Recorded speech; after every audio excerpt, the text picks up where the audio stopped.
Hi guys, my name's Karen Martin and welcome to my channel. In today's video, I'm going to be talking about self-worth.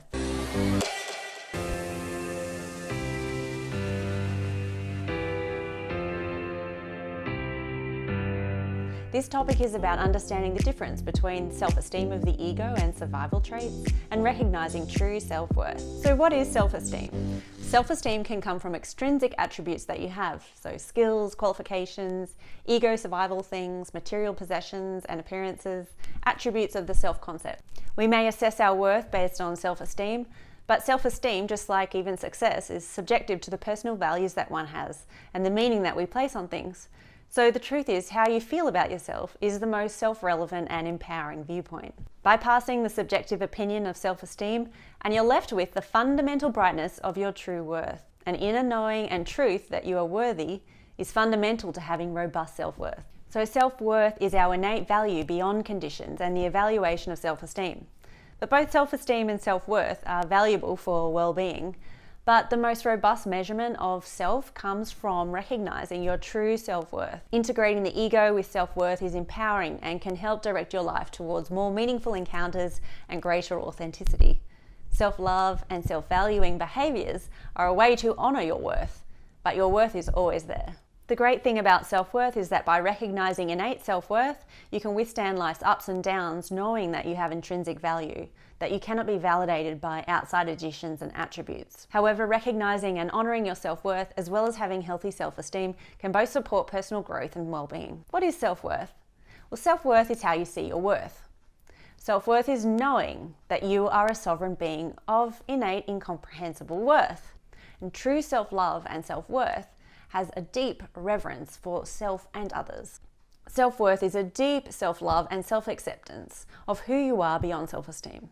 When you recognize your true self-worth, you can love and accept yourself and also love and accept others. Your inner being or soul knows nothing but pure love of itself and others. Self-worth comes from this knowing. Self-love goes beyond judgment of others, and it is the complete acceptance of yourself beyond comparison and fear of social rejection. A low sense of worth can come from the learned byproduct from the experiences of past patterns of punishment, neglect, shame, negativity, criticism, blame, guilt, negative emotions in general. It occurs when we think that we must conform ourselves to that negativity, all coming from these limiting beliefs. Habitual negative thought patterns and devaluing behaviours such as a lack of self-care or healthy boundaries and assertive skills that come down to thinking that we are less than valuable or separate from love. The perpetual thinking that love should come through these outside sources, that it should be earned or gained, is an ego distortion of the truth.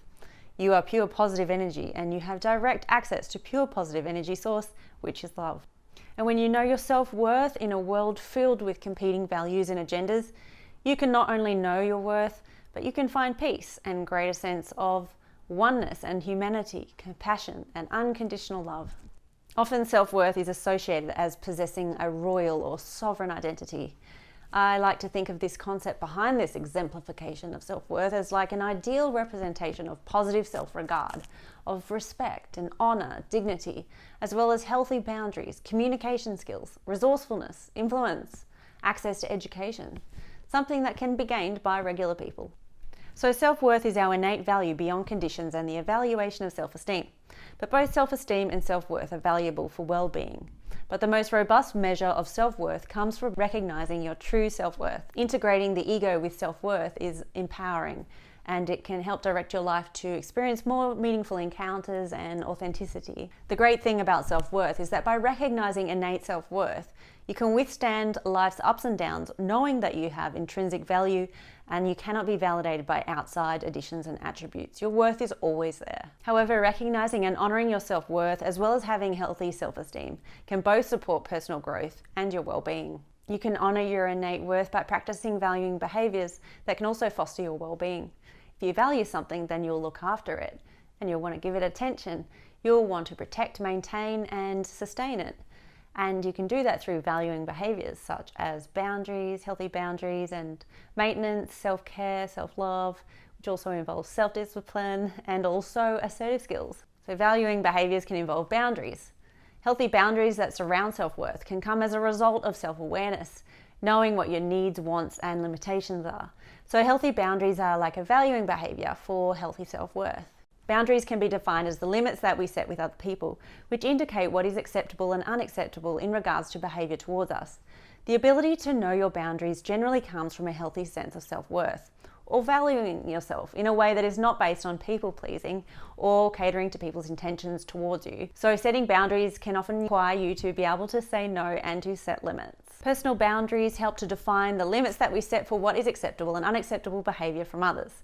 So boundaries can be defined for all different aspects of life, including emotional, material, mental, and physical boundaries.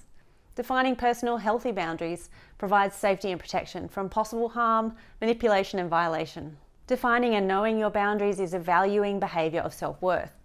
Even if boundaries are not initially pleasing for other people's values or motivations, having bold, healthy boundaries and asserting them helps avoid resentments that can happen when boundaries are not set. When you think of a royal family, boy do they have good boundaries and standards, as well as resources, that allow for the health and well-being of an individual. So healthy boundaries can be great for stress management, as well as creating healthy sustainability in all aspects of life.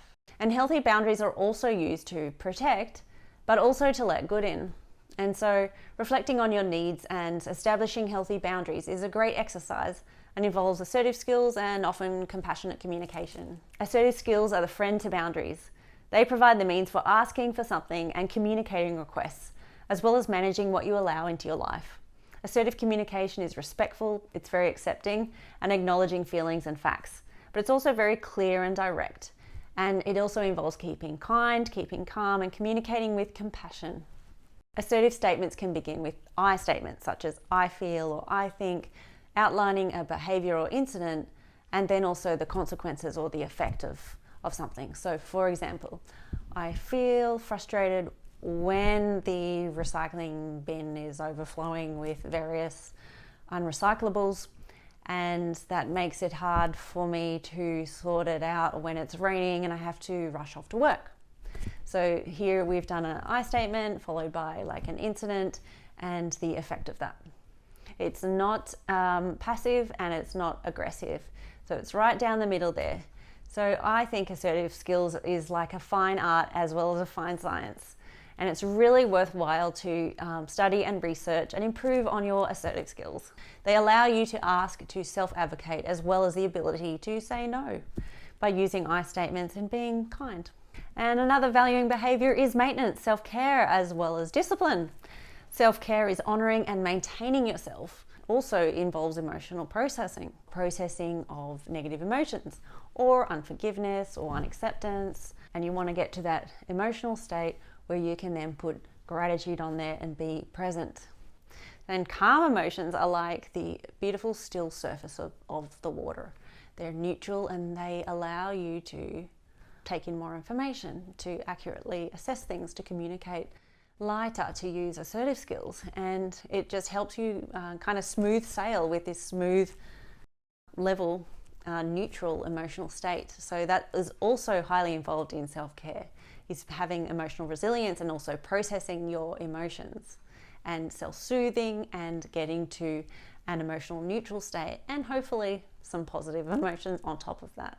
Being able to accept and feel and process negative emotions and return to emotional neutral state is a very loving thing that you can do and provide for yourself as well as for others. And it's basically excellent self-care.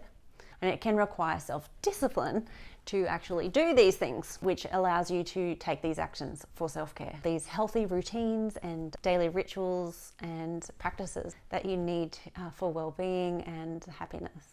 Self-discipline that allows you to maintain these self-care needs. Self-worth can be connected to what you actually allow yourself to receive.